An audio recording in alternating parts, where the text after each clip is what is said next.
My name is Caitlin Reynolds, and at 67 years old, I never imagined my own daughter would throw me out onto the street.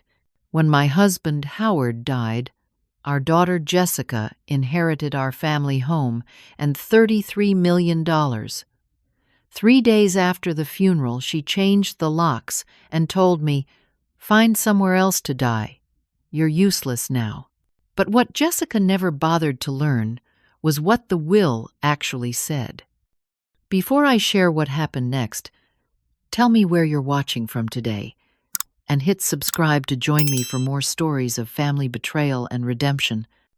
I spent 40 years of my life as a kindergarten teacher before retiring. Those were some of the most fulfilling years of my life, watching little ones grow and learn. Each child was special to me, but nothing compared to the love I had for my own daughter. Before Jessica was born, though, there was Howard. I met Howard at a charity fundraiser for children with disabilities back in 1978. I was volunteering at the event, helping to organize activities for the children, while Howard was there representing his bank as a donor. He was tall, distinguished, with kind eyes that crinkled when he smiled. What caught my attention wasn't his expensive suit or confident demeanor, but how he got down on his knees to play with the children, letting them climb all over him without worrying about his pristine clothes.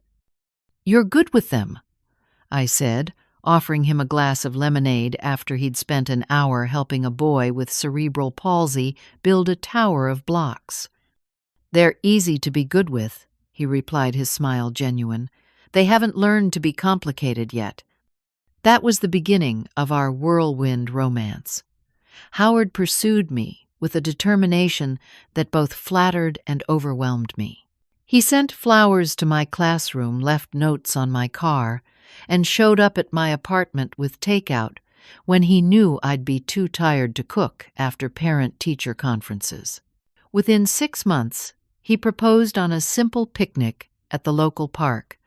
No fancy restaurant or elaborate setup, just the two of us, on a checkered blanket with sandwiches I had made. "I don't need extravagance to be happy," I told him when he apologized for not making a grander gesture. "I just need someone who sees me." "I see you, Caitlin," he said, sliding the modest diamond ring onto my finger, "and I'll spend my life making sure you know that." We married in a small ceremony with close friends and family, and I thought my heart couldn't possibly hold more love. Then I got pregnant with Jessica. The pregnancy was difficult from the start. I had severe morning sickness that lasted all day, dangerously high blood pressure, and was put on bed rest for the final 3 months. Howard hired a full-time nurse to care for me while he worked, though he rushed home every evening and worked from my bedside on weekends.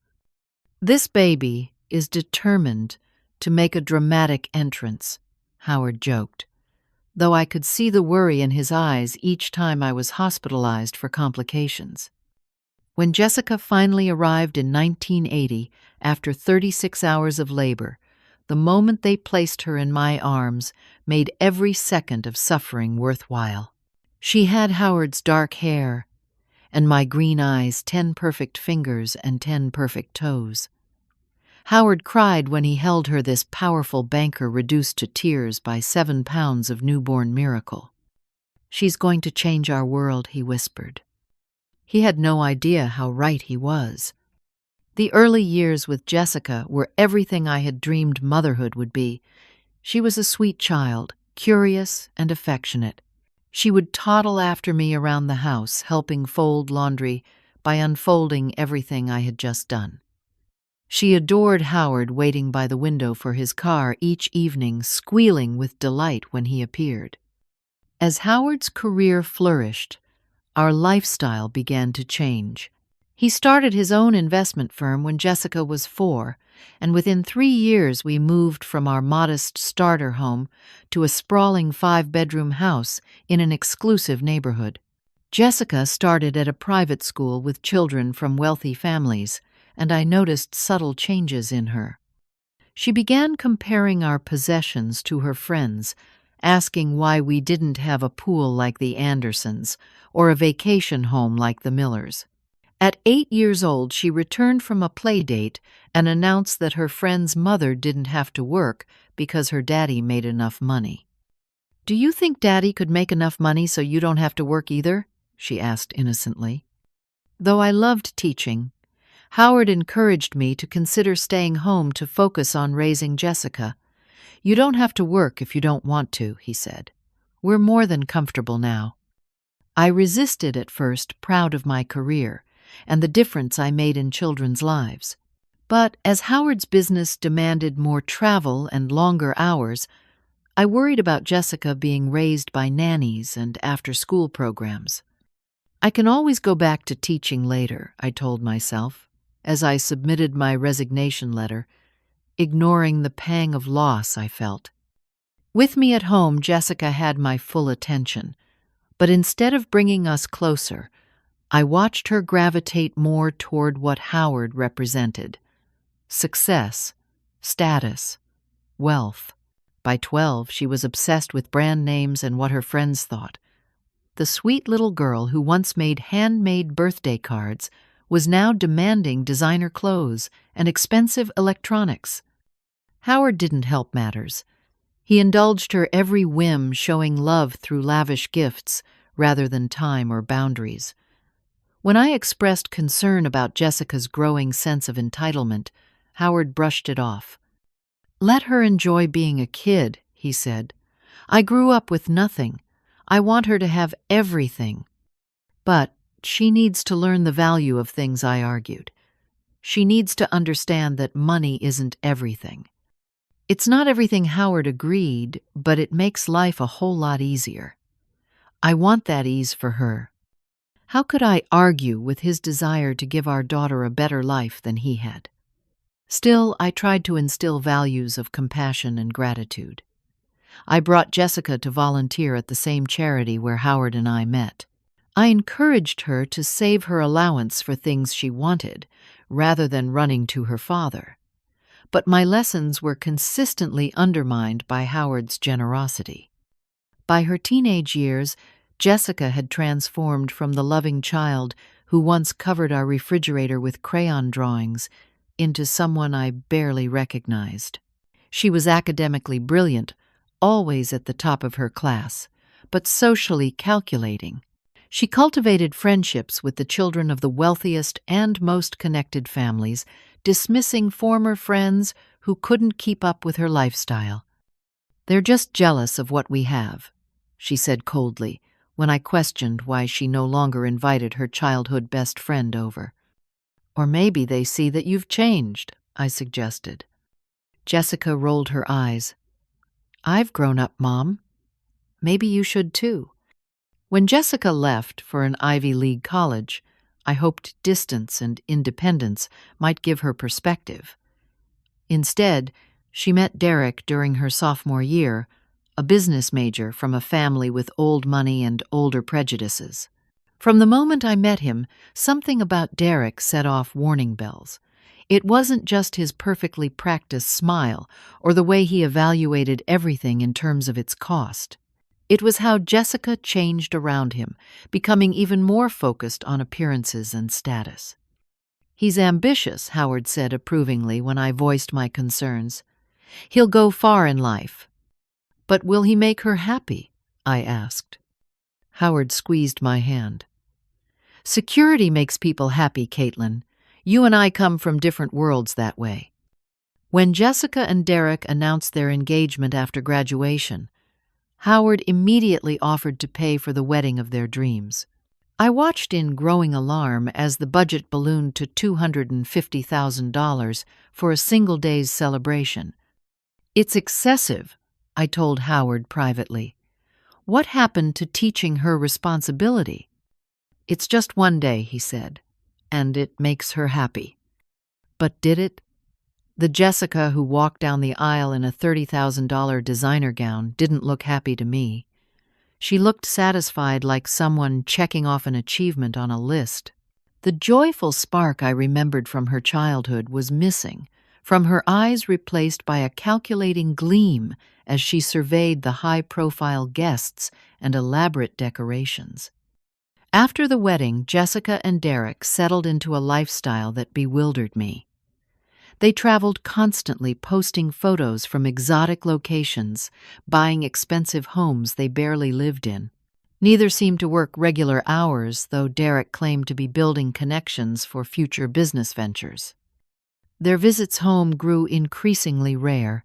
5 years before Howard's diagnosis, we were lucky to see Jessica twice a year, usually for obligatory holiday appearances that she cut short with excuses about other commitments. My calls often went to voicemail, my texts, answered days later with brief, impersonal responses. The loneliness of those years was profound.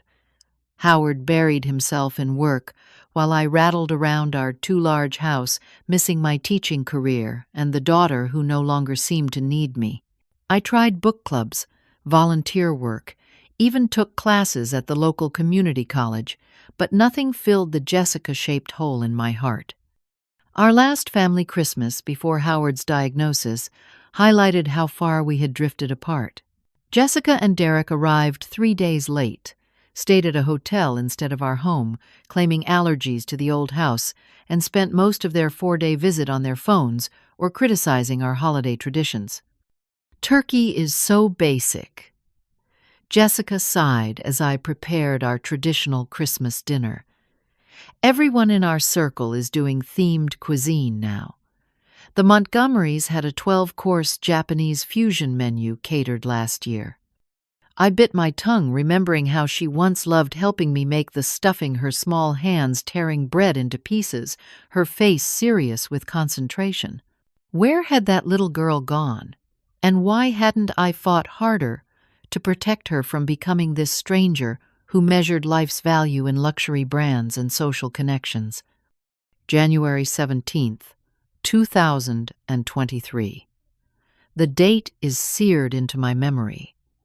Howard had been complaining of back pain and indigestion for weeks, but he dismissed my concerns, blaming stress and age. When he finally agreed to see a doctor, the diagnosis was devastating. Stage 4 pancreatic cancer already spread to his liver.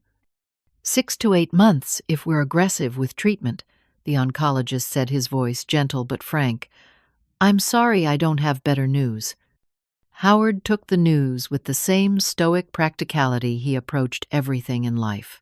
He immediately called his assistant to clear his calendar, contacted his attorney to put affairs in order, and asked me to make a list of places I'd always wanted to travel. We'll see as many as we can, he promised, but I could only shake my head. I don't want to travel, I told him. I want every second with you right here. The next morning, Howard woke early and dressed in one of his best suits. What are you doing? I asked, watching him knot his tie with hands that no longer seemed as steady.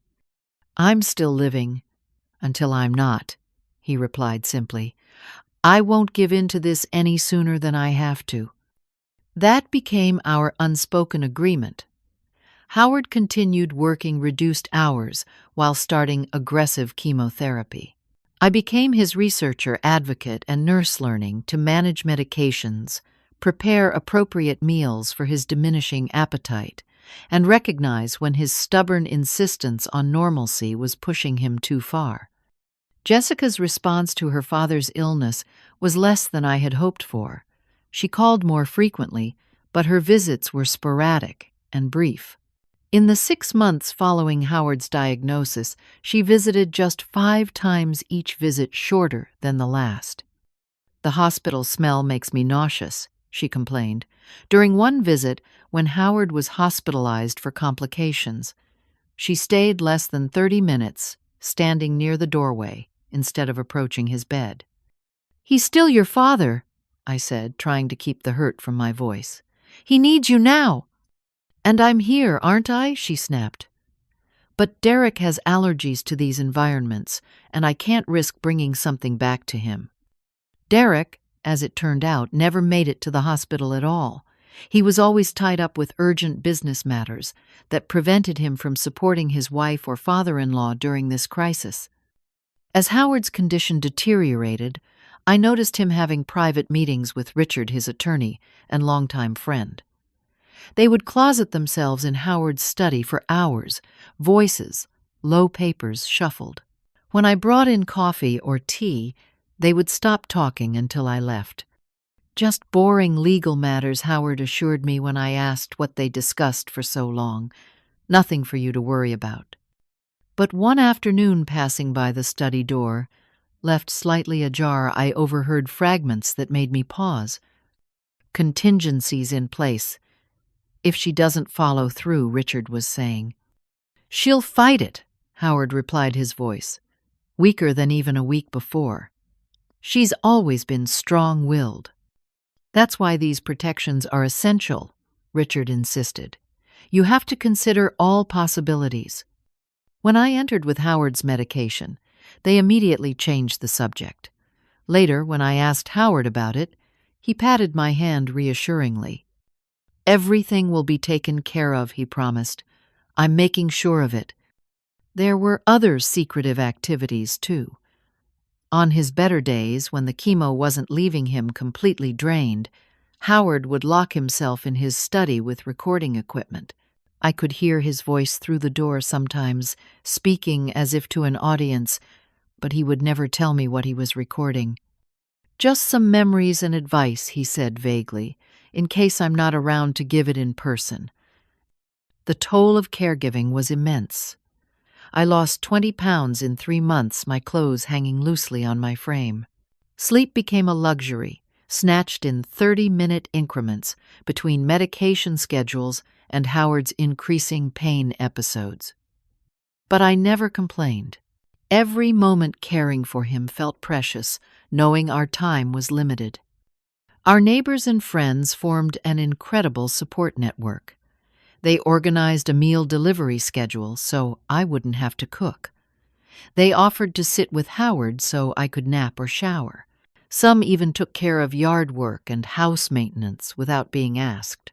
These acts of kindness sustained me through the darkest days.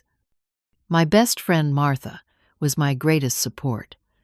She had lost her husband to cancer 5 years earlier and understood the journey in ways others couldn't.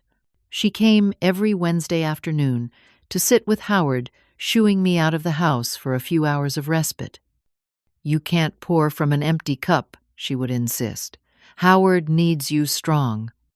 By July, Howard's condition had declined to the point where hospice care was recommended. We converted our bedroom into a hospital room with a medical bed, oxygen equipment, and all the paraphernalia of end-stage illness. I moved to a cot beside him, unwilling to sleep in another room, even when nurses suggested it. 42 years in the same bed, I told them. I'm not starting to sleep alone now. Jessica and Derek argued constantly about visiting during those final weeks. I would overhear her phone conversations from the hallway. I know it's bad, but the merger is at a critical stage, Derek would say. Can't you go without me? You don't understand how depressing it is there, Jessica would reply. Everything smells like medicine and death. I can barely stand an hour, let alone a weekend. When she did visit, she spent more time rearranging her father's financial papers than sitting with him. Once I found her in his study, going through his file cabinets while he slept. Just helping organize things, she said defensively when I questioned her. Someone needs to think about the practical matters. The night before Howard died, he was unusually lucid. The pain medications finally balanced to give him clarity without agony. He asked me to lie beside him on the hospital bed, something I hadn't done for weeks for fear of hurting him. Jessica will need to learn some hard lessons, he whispered, as I carefully settled next to his frail body. I've loved her too much in all the wrong ways. What do you mean? I asked, but he just kissed my forehead. I've loved you all the right ways, though, he continued. Not enough, not nearly enough for what you deserve, but the right kind of love. Promise me you'll remember that. Howard passed peacefully the next morning, his hand in mine, his last breath so quiet I almost missed it. I sat with him for nearly an hour afterward, stroking his cooling face, saying the goodbyes I thought I had prepared for but now found inadequate. Jessica arrived 2 hours after I called to tell her Howard was gone. She walked into the bedroom, took one look at her father's body, and immediately stepped back into the hallway to call the funeral directors. "We need to move quickly," she said, her voice businesslike. "Professional services should handle this part." There was no moment of private grief, no sitting with her father's body to say goodbye, just practical arrangements and phone calls. Within hours, strangers were in our home, removing Howard's body on a gurney, while Jessica directed them like a traffic officer. She took complete control of the funeral arrangements, focusing on creating what she called a dignified tribute befitting Howard's stature. The ceremony she planned was elaborate and expensive, with hundreds of Howard's business associates in attendance, but few of the friends who had supported us through his illness. Image matters, she told me when I suggested a smaller, more personal service. Dad understood that. This is his final networking event, in a way. I was too numb with grief to argue. I sat through the funeral in a fog, barely registering the parade of strangers who offered condolences while appraising the flower arrangements and catering. Howard would have hated every minute of it, but I kept that thought to myself. The real Howard, my Howard, had already received my goodbye. This public spectacle wasn't for him or for me. It was for Jessica and the image she needed to maintain. As I watched her work the room, accepting condolences with practiced grace, I wondered if she was grieving at all or simply performing the role of bereaved daughter.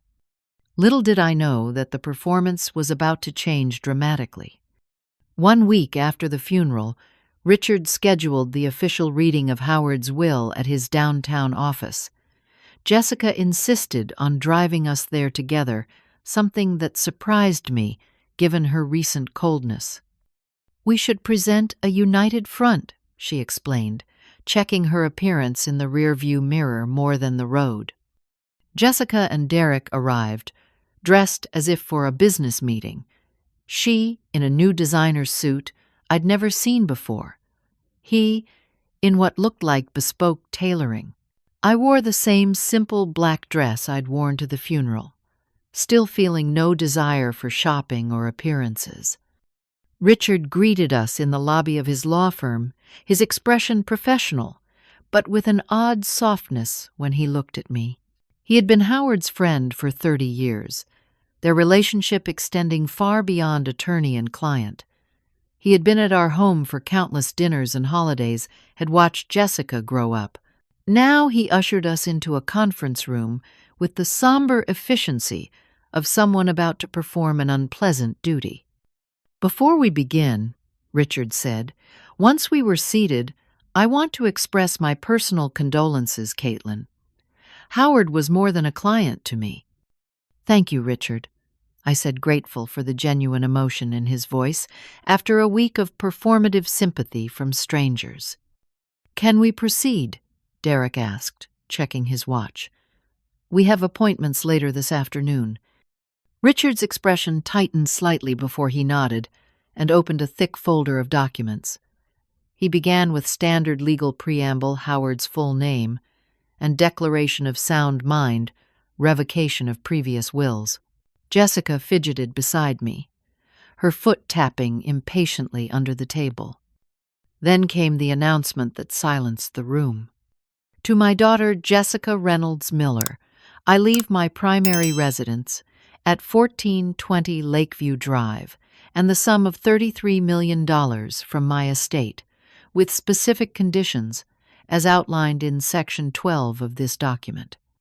Jessica gasped her hand, clutching Derek's arm.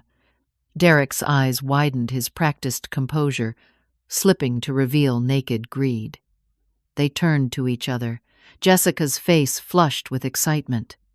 33 million, she whispered loud enough for all to hear, plus the house. Richard cleared his throat and continued reading, but Jessica had already pulled out her phone, typing rapidly. Jessica, Richard said sharply, "There are important additional clauses you need to hear." "We get the point," Jessica replied dismissively. "The house and 33 million. The rest must be details about taxes and transfers." Actually, Richard began, his tone hardening. "The inheritance comes with specific conditions that must be adhered to, or the bequest will be invalidated." Derek stood suddenly. "We can review the details later. As I mentioned, we have other appointments this afternoon that can't be rescheduled. I strongly advise against leaving before we've completed the reading," Richard warned. "There are conditions you need to understand immediately." "Just email us the documents," Derek insisted. "Jessica can sign whatever needs signing electronically." Richard looked at me, a question in his eyes. I was too shocked by Jessica's behavior to respond. After a moment of tense silence, Richard reluctantly provided them with a preliminary set of paperwork. "I'll need you back in my office tomorrow to go over the complete terms," he said firmly. "This is not optional, Jessica. Your father was very specific about the process." "Fine, fine," Jessica agreed absently, already gathering her things. "Tomorrow?" As we rode down in the elevator, I felt a distinct shift in Jessica's demeanor. The daughter, who had been at least superficially solicitous that morning now, stood apart from me, checking her reflection in the mirrored walls, whispering excitedly to Derek about plans for the house. In the parking garage, I waited by their car, assuming we would return home together as we had arrived. Instead, Jessica gave me an awkward glance. "We really do have that appointment," she said, not quite meeting my eyes. "Can you get an Uber or something?" "You're not taking me home?" I asked, confused by this sudden abandonment. "We're heading in the opposite direction," Derek explained smoothly. "It wouldn't make sense." Before I could respond, they were in their car, Jessica already on the phone as Derek backed out, leaving me standing alone in the concrete structure. I took the bus home, a journey I hadn't made in years. Sitting among strangers watching the city pass by through smudged windows, I turned over the events of the morning in my mind. $33 million. And the house to Jessica. Richard had tried to explain conditions. But what conditions could possibly matter with that kind of inheritance? And why had he looked at me with such concern? When I finally arrived home, Jessica and Derek's car was already in the driveway. I entered to find them walking through the house with a tape measure and digital camera, discussing renovations in loud, excited voices. "This wall could come down entirely," Derek was saying, gesturing expansively in the living room. "Create an open concept flow into a modernized kitchen." "And Dad's study could become a home gym," Jessica added. "That dark wood paneling has to go." They barely acknowledged my arrival, continuing their planning as if I weren't there. I stood in the entryway of the home Howard, and I had shared for 30 years, suddenly feeling like an intruder. Later, I overheard them in the dining room, voices carrying clearly through the heating vent to my bedroom above. "We can finally get rid of all this old people furniture," Jessica was saying. "That dining set must be from the 80s. "What about your mom?" Derek asked. "Is she expecting to stay here?" There was a pause before Jessica responded. "We'll figure that out. One step at a time. The retirement communities in Arizona are supposed to be nice," Derek suggested. "Warm weather would be good for someone her age." Their voices faded as they moved to another part of the house. I sat on the edge of my bed, the bed I had shared with Howard until his illness forced us into separate sleeping arrangements, and felt a chill that had nothing to do with the temperature. That night, unable to sleep, I pulled out old photo albums from under the bed, pictures of Jessica as a toddler, grinning with chocolate ice cream smeared across her face. "Jessica," on her first bicycle, Howard, running alongside, supporting the seat. Jessica at her high school graduation, standing tall between Howard and me, all of us beaming with pride and possibility. What had happened to that family? When had money and status become more important than love and connection? I couldn't pinpoint a single moment, just a slow erosion of values I thought we had instilled. As I returned the albums to their place, my hand brushed against an envelope I didn't recognize. Inside was a handwritten note in Howard's distinctive script, "Trust Richard. I've taken care of everything." The note wasn't dated, but the paper was crisp, the ink fresh. Howard had left this for me to find, but what did it mean? What had he taken care of? I fell into restless sleep with these questions circling in my mind, my dreams troubled by images of Howard trying to tell me something I couldn't quite hear. Throughout the night I was disturbed by sounds of Jessica and Derek moving through the house, their voices alternating between excited planning and hushed disagreements. Whatever Howard had arranged, I had a growing sense I would need it sooner rather than later. I woke to the sound of unfamiliar voices downstairs. Pulling on my robe, I found 3 contractors in the kitchen with Jessica measuring cabinets and making notes on tablets. "We're thinking complete demolition and rebuild," Jessica was saying. "High-end everything. Smart appliances, imported marble custom cabinetry." "Morning," I said my presence, causing an awkward pause in the conversation. Mom Jessica acknowledged with a tight smile. "We're just getting estimates for the renovations. They'll be starting next week." "Next week?" I asked, surprised by the timeline. "That's very soon." "No point in waiting," Derek said, entering from the living room with another contractor. "The sooner we update this place, the better its value." "I see," I said slowly. "And where will I be staying during these renovations?" The silence that followed was deafening. Jessica and Derek exchanged a look I couldn't interpret before Jessica cleared her throat. "We assumed you'd make arrangements," she said carefully.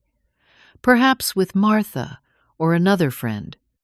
"You assumed I'd move out of my home," I clarified, still trying to understand what was happening. "It's not technically your home anymore," Derek pointed out, his tone matter of fact. "The will left it to Jessica." Jessica hissed, shooting him a warning glance. "What?" "It's true," he replied defensively. "We need to be practical here." I looked at my daughter, waiting for her to contradict him or offer reassurance. Instead, she busied herself with papers, avoiding my eyes. "I see," I said again this time, understanding all too clearly. "I'll get dressed and go out for a while. Give you space to continue your planning." I spent the morning in a daze, going through motions without fully registering my actions. I drove to the grocery store, filled a cart with items, then abandoned it in an aisle when I realized I might not have a kitchen to cook in. I had a doctor's appointment I'd scheduled weeks ago, a follow-up for the high blood pressure that had developed during Howard's illness. The doctor was concerned about my weight loss and exhaustion, prescribing rest and regular meals that seemed laughably out of reach, given my current situation. It was nearly 4 in the afternoon when I returned home, or rather to what had been my home. As I pulled into the driveway, I noticed new security cameras installed by the front door that hadn't been there that morning. When I tried my key in the lock, it no longer fit. I rang the doorbell, then knocked when no one answered. After several minutes, Jessica opened the door, a crack not moving aside to let me in. "You changed the locks?" I asked, disbelief making my voice shake. "We upgraded the security system," she replied. "Didn't you get my text?" "No, I didn't get any text," I said, pulling out my phone to check. "There were no messages." "Well, I sent one," she insisted. "You should really keep your phone on." "Jessica, please let me in. This is ridiculous."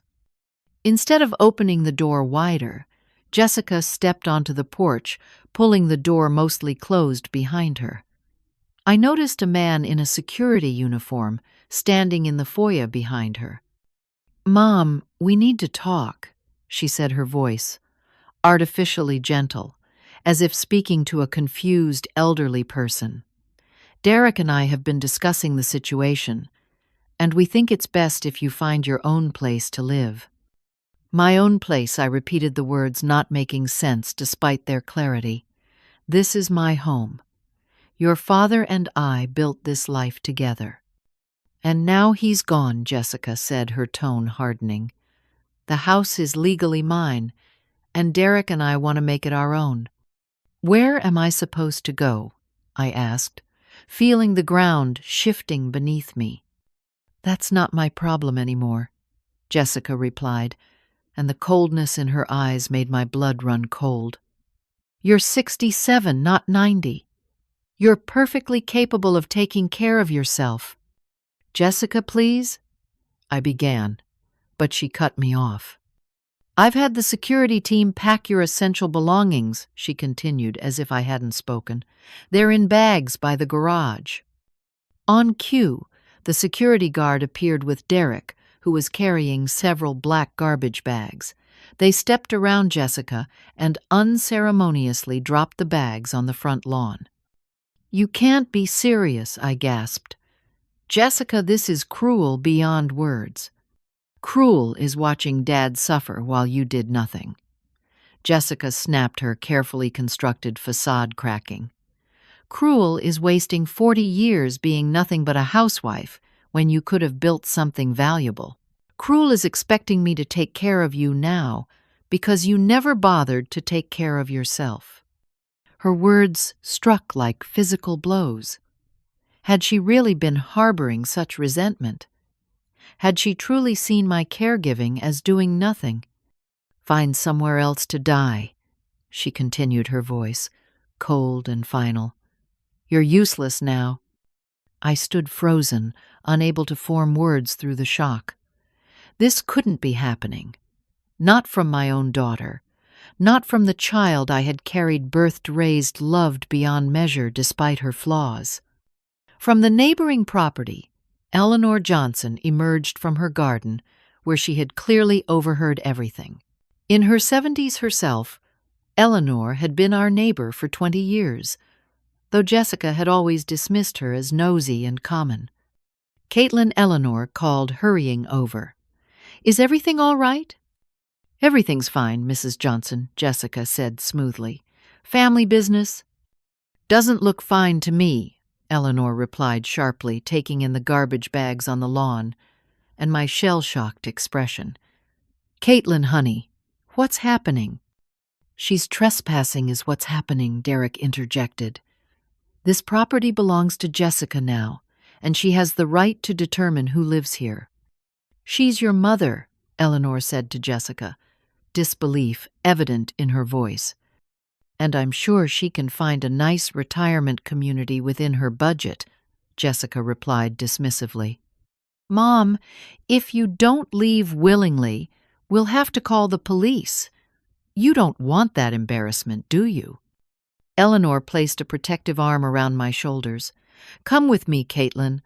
Let me help you with these things." I moved woodenly, helping Eleanor gather the garbage bags, while Jessica and Derek watched from the porch. The security guard at least had the decency to look uncomfortable with the situation, his eyes downcast, as he held the door for them to re-enter the house. My medications, I suddenly realized, and Howard's wedding ring. My photo albums. They're not here. The bags contained only clothing, most of it carelessly thrown together without matching pieces. "We'll call Martha," Eleanor assured me. "She'll know what to do." As we struggled with the bags toward Eleanor's house, I heard Jessica call from the doorway. "Don't come back, Mom. Next time we really will call the police." Martha arrived within 30 minutes of Eleanor's call. her normally cheerful face tight with fury. She marched directly to my former home and pounded on the door while Eleanor sat with me in her kitchen, trying to coax me to drink tea I couldn't taste. I could hear Martha's voice from across the street, demanding my medications and personal items, threatening legal action if Jessica didn't comply. The security guard eventually emerged with a small box containing my prescriptions, Howard's wedding ring, and one photo album. The rest he claimed Jessica had designated as household items that would remain. When Martha returned to Eleanor's, she was shaking with rage. "I've never seen such heartless behavior in all my years," she fumed. "That girl needs a serious reality check." But I was beyond anger, locked in a state of shock that made everything seem distant and unreal. My daughter had thrown me out like unwanted furniture. My home of 30 years was no longer mine. The future I had imagined, grieving Howard in the spaces we had shared, was suddenly vanished. Martha insisted I come stay with her, setting up her guest room with the few possessions I had left. That night alone in a strange bed, the reality finally broke through my shock. I sobbed until no more tears would come, grieving not just Howard now, but the daughter I thought I knew, the family I thought we had been. What did I do wrong? I asked the empty room. Where did I lose her? There were no answers in the darkness, only the echo of Jessica's cruel words. "Find somewhere else to die. You're useless now." How had my sweet baby girl become capable of such cruelty? And what was I supposed to do now, at 67, starting over with nothing but garbage bags of mismatched clothes and a broken heart? "You need to call." Richard Martha insisted the next morning over coffee I couldn't bring myself to drink. Howard's attorney should know what's happened. "What can he do?" I asked listlessly. "Jessica inherited everything. It's her legal right to ask me to leave." "That doesn't sound right," Martha persisted. "Howard would never leave you with nothing. There must be provisions we don't know about." Jessica didn't let Richard finish reading the will, I remembered suddenly. He mentioned conditions, but she and Derek left before he could explain them. Martha's eyes widened. "Conditions on the inheritance that changes everything." "But I don't have Richard's number," I said. It was in Howard's study. Martha began rummaging through her junk drawer. "Howard gave me his business card years ago when we were planning that surprise anniversary party for you. I kept it somewhere." After several minutes of searching, she triumphantly produced a slightly bent business card with Richard's law firm information, including his direct line. "Call him," she urged, pushing her cordless phone toward me. "Now." Richard answered on the second ring, his professional tone warming immediately when I identified myself. "Caitlin, I've been trying to reach you," he said. "Your cell goes straight to voicemail." I realized my phone had died the previous night, and I hadn't thought to charge it a small detail that seemed insignificant amid the larger collapse of my life. "Jessica took the house," I blurted out, my voice cracking. "She changed the locks and had security throw my belongings onto the lawn in garbage bags." "She did." "What?" Richard's shocked voice carried such genuine outrage that Martha, sitting across from me, could hear it without speakerphone. "Can you come to my office immediately?" he continued.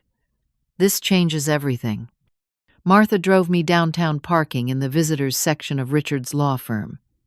Unlike yesterday's meeting, Richard met us in the lobby himself, his face grave. He guided us to his private office, rather than the conference room, instructing his assistant to hold all calls.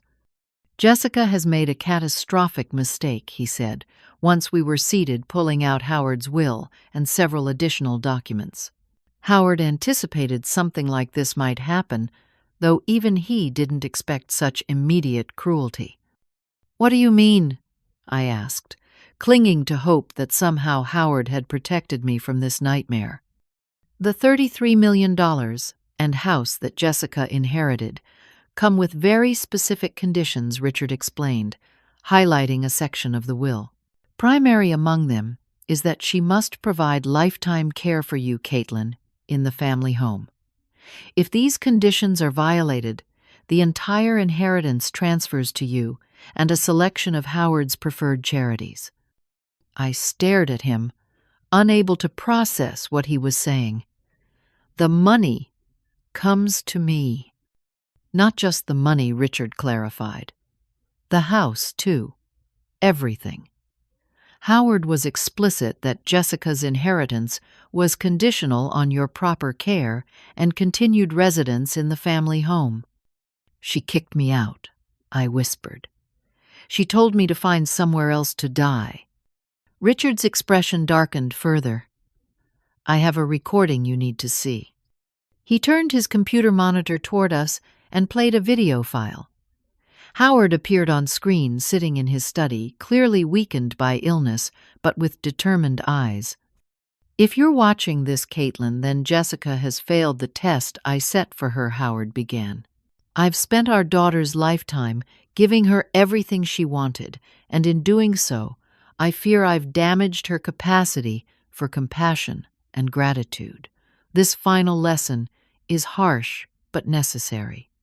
He explained that he had deliberately structured his will to test Jessica's character. Would she honor her responsibility to care for me, or would greed overcome family loyalty? I've known our daughter longer than you have, my love, Howard continued sadly. I've seen the coldness in her that you've always excused as ambition or independence. I pray I'm wrong, and this video is never needed. But if I'm right, then now you have the power to protect yourself. Richard paused the video and pulled out additional paperwork. Howard set up accounts in your name that Jessica knows nothing about. He transferred properties and investments over the past few years, preparing for this possibility. Howard knew she would betray me, I asked, the realization bringing fresh pain. He hoped she wouldn't, Richard corrected gently, but he planned for the possibility. Martha, who had been uncharacteristically quiet, squeezed my hand. Howard gave you this chance to stand up for yourself, Caitlin. You need to take it. My first instinct was resistance. I can't punish my own daughter like that. Despite everything, she's still my child. This isn't punishment, Richard said firmly. It's consequence and protection. Howard was clear that he wanted you secure for the rest of your life, regardless of Jessica's choices.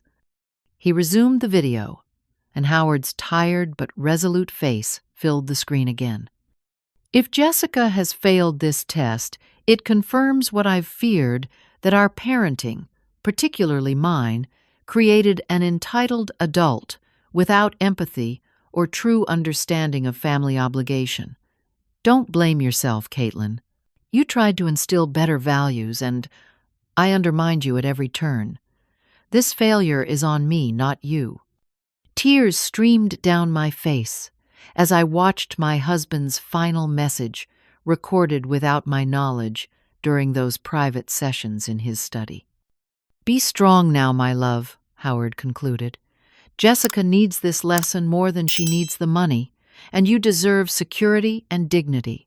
I've always admired your compassion, but now is the time for self-preservation. As the video ended, I felt something shift inside me. Howard had seen this coming.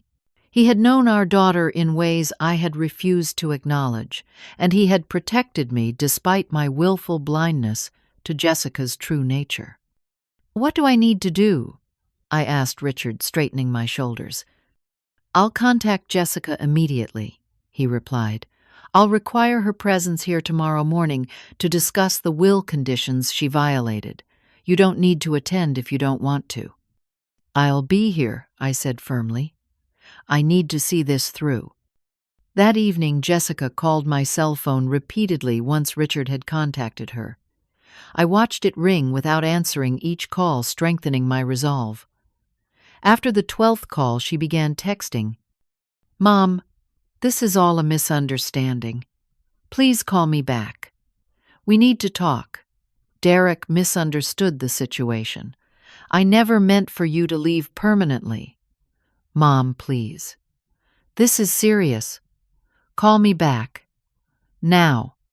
I showed the messages to Martha, who snorted in disgust.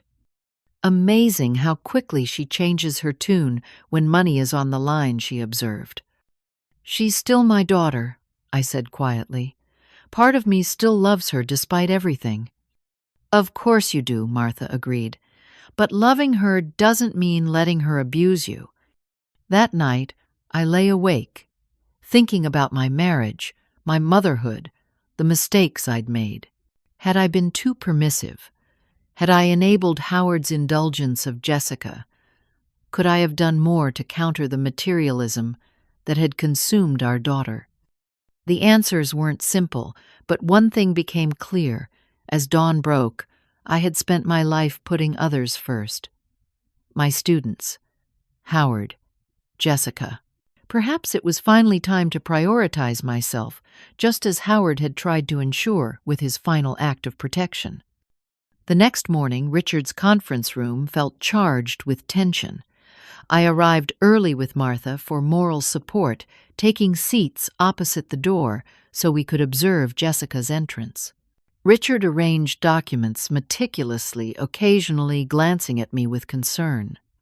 "Are you ready for this, Caitlin?" he asked gently. "As ready as I'll ever be," I replied, my voice steadier than I felt. Jessica and Derek arrived precisely on time, both dramatically overdressed for the occasion. Jessica wore an expensive black suit that seemed chosen to convey bereavement, while Derek's custom tailoring screamed wealth and status. The contrast with my simple, borrowed outfit from Martha's closet couldn't have been more stark. The moment Jessica spotted me, her expression transformed from anxiety to calculated sympathy. "Mother!" she exclaimed, rushing toward me with outstretched arms. "We've been so worried about you. Why didn't you answer my calls?"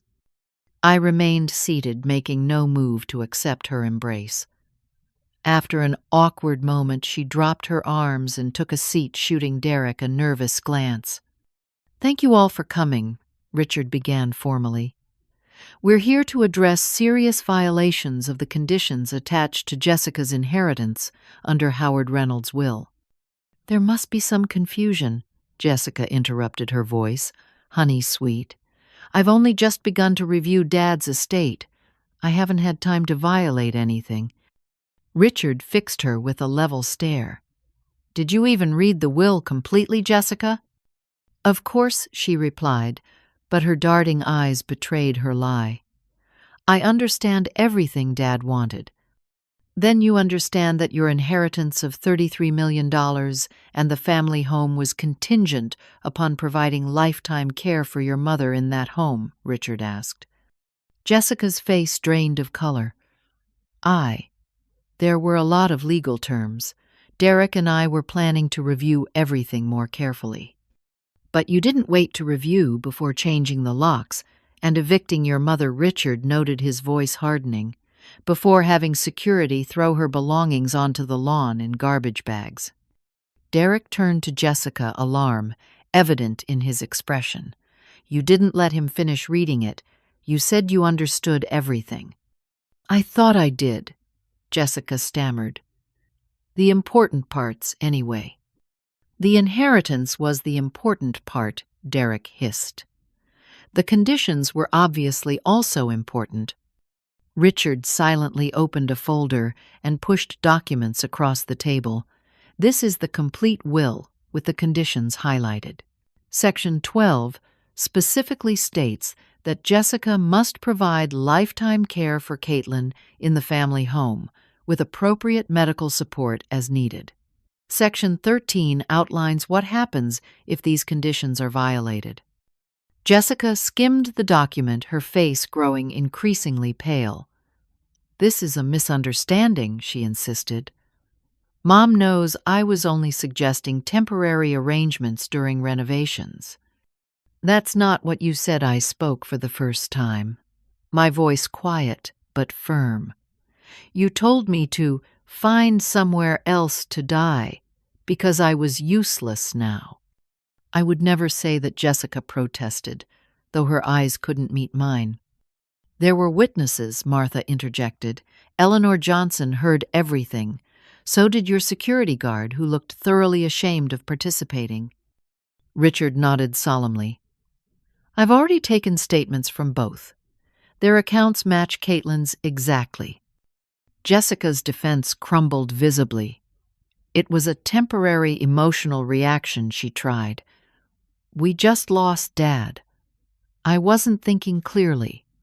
Yet you were thinking clearly enough to change locks, hire security, and begin renovation planning, Richard observed. This is all a misunderstanding, Jessica repeated desperately. We can fix this immediately. Mom can move back in today. We'll cancel the renovations. Richard shook his head. I'm afraid it's too late for that. According to Section 13, once the conditions are violated, the transfer of assets begins automatically. I've already filed the necessary paperwork. You can't do this, Derek interjected, panic, replacing his usual smooth confidence. There must be some way to remedy the situation. Let me show you something, Howard Prepared Richard said, turning his monitor toward them and starting the video I had watched yesterday. Jessica's face crumpled as her father's image appeared on screen. Howard's message was different from the one he had left me addressing Jessica directly. Jessica, if you're watching this, you've failed. My test, Howard began, disappointment, evident in his tired eyes. I gave you every advantage, every opportunity, but I failed to give you the one thing that truly matters, understanding the value of family beyond material wealth. As the recording continued, Jessica began to sob genuine emotion, breaking through her calculated facade for the first time. I never wanted to believe you could be this person, Howard continued. Your mother always defended you, always saw the best in you. I hoped her faith would be justified, but I had to protect her in case it wasn't. When the video concluded, the room fell into heavy silence, broken only by Jessica's quiet weeping. Derek, rather than comforting his wife, had physically distanced himself from her, his expression coldly calculating. So that's it, he finally asked.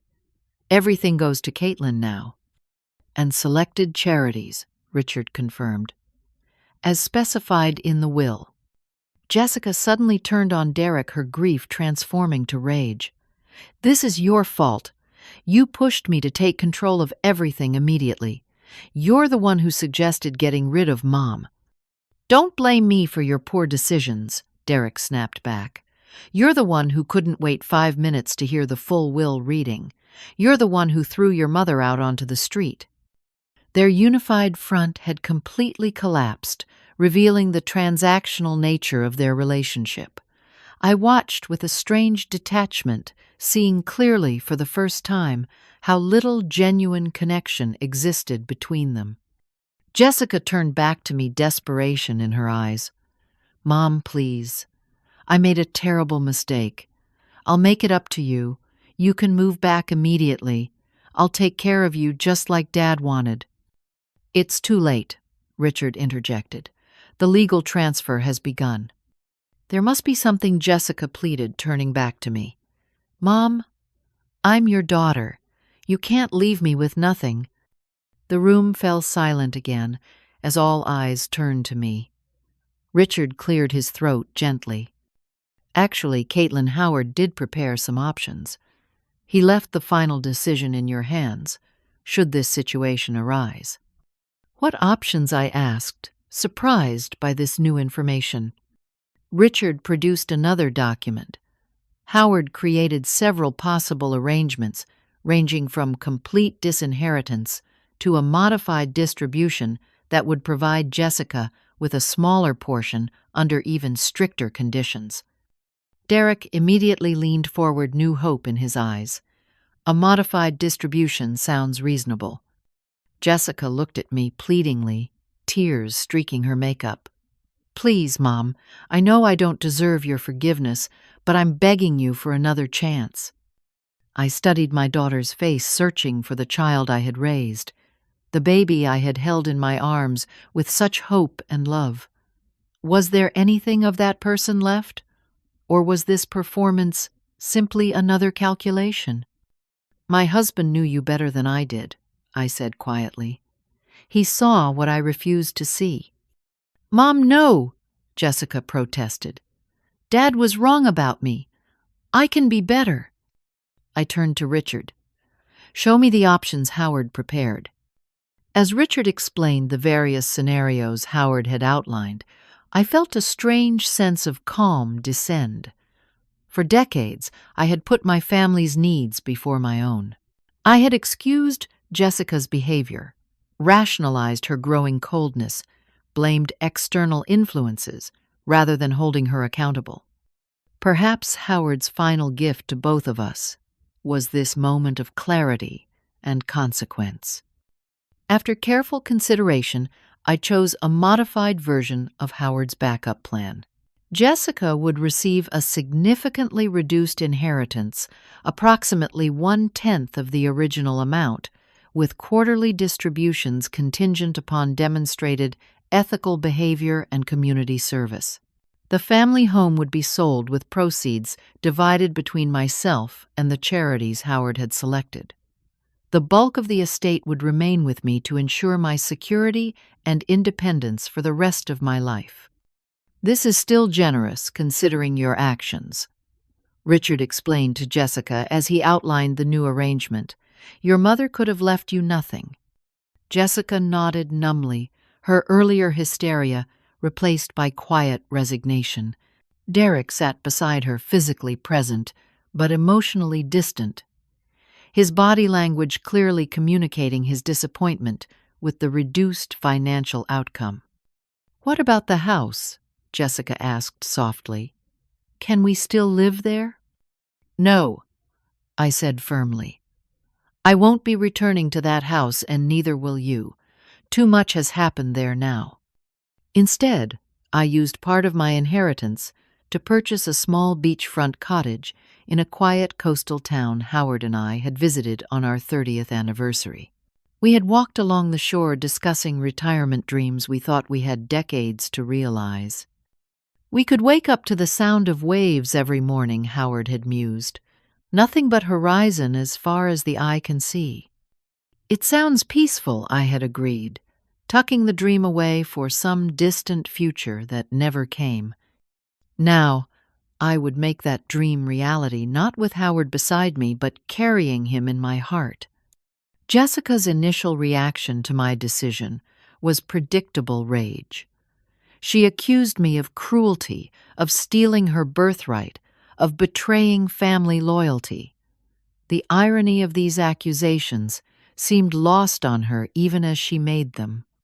You won't get away with this, she threatened during a particularly volatile phone call.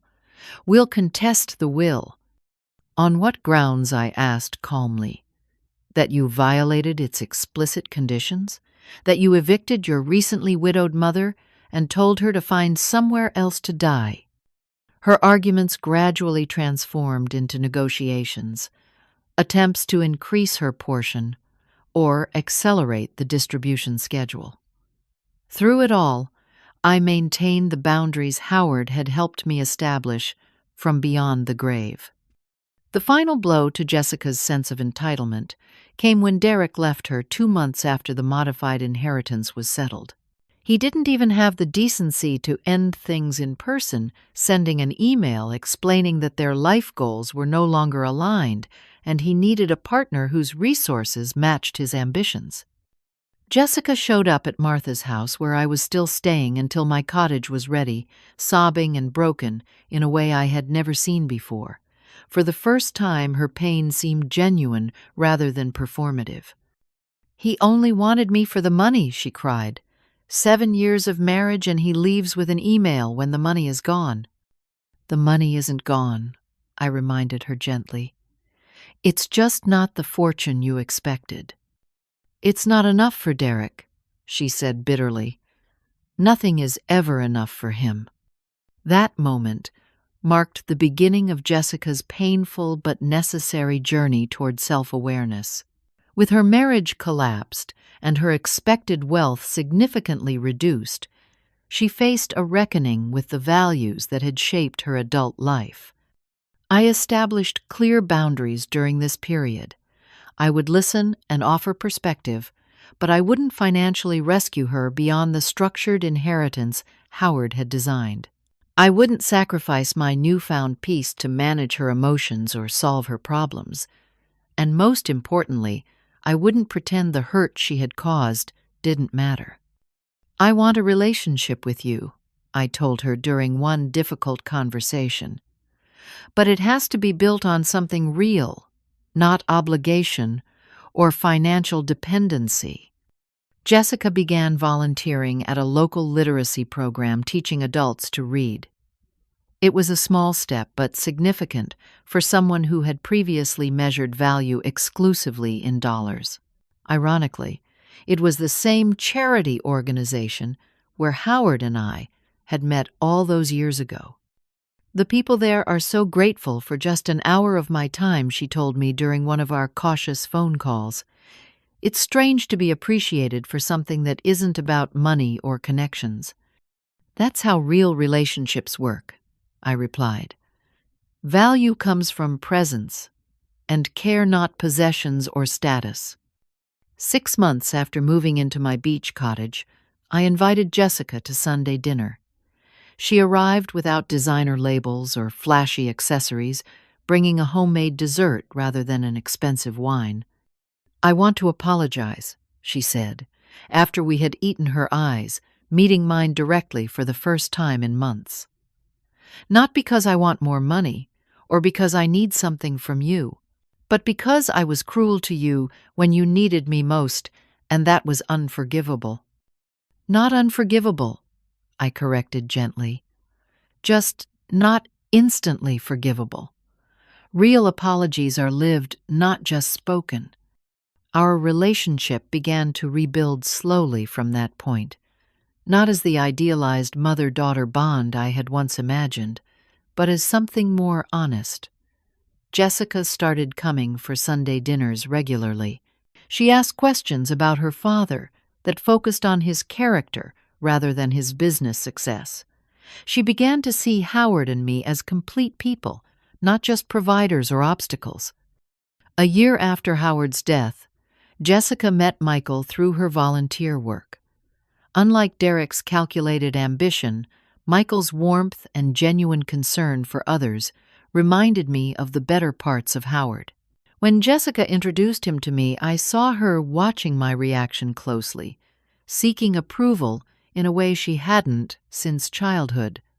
"He's nothing like Derek," she confided later. "Sometimes I wonder what I ever saw in Derek at all."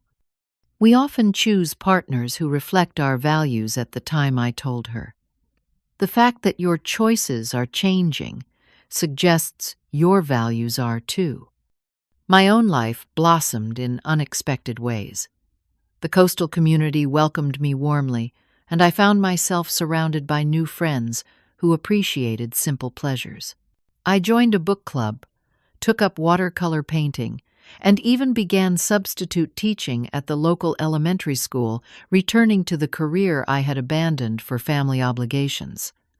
On what would have been Howard and my 45th wedding anniversary, Richard contacted me with news of a final surprise Howard had arranged, a letter written during his last months to be delivered on this specific date. "My dearest Caitlin," the letter began. "If you're reading this, then a year has passed since I left you, and you've navigated the storm I anticipated might come. I'm sorry for the pain this journey has caused you, but I hope you've found strength you didn't know you possessed." Howard's words flowed over me like a benediction, acknowledging the difficult choices he had forced me to make through his will's design. "I love our daughter," he wrote, "but I loved you more. You deserved protection and peace after a lifetime of giving to others." I hope by now Jessica has begun to understand the lesson I tried to teach her, but even if she hasn't, I hope you have found your way to happiness without compromising your worth. Tears streamed down my face as I read his final words written when he knew he wouldn't live to see the outcome of his carefully constructed plan. Even in death, he had tried to ensure my well-being to correct the imbalance his indulgence had created in our family dynamic. The journey from that cruel day on my former lawn to this peaceful existence hadn't been easy. There were moments of doubt, of lingering grief, of questioning whether I deserved the security Howard had fought to provide. But gradually I had learned what Howard seemed to have known all along, that self-respect isn't selfish, that boundaries aren't cruel, and that forgiveness doesn't require forgetting. Jessica continues her slow journey toward becoming someone different from the daughter who threw her mother out after her father's death. Some days I see glimpses of the compassionate child she once was. Other days I recognize she still struggles with entitlement and materialism. Healing isn't linear for either of us. What Howard gave me beyond financial security was the freedom to love Jessica without being destroyed by her choices, to forgive without foolishness, to hope for her growth without sacrificing my peace to ensure it. So what would you have done in my situation? Would you have given Jessica another chance with the full inheritance, or made the difficult choice I did? Let me know in the comments below, and if this story resonated with you, please like and subscribe to hear more journeys of betrayal, healing, and finding strength after loss. Remember that sometimes the most profound love comes with difficult boundaries, and true family is measured not by blood or inheritance, but by the care we show each other in our darkest moments. Thank you for joining me today, and may you find the courage to value yourself as much as you value others.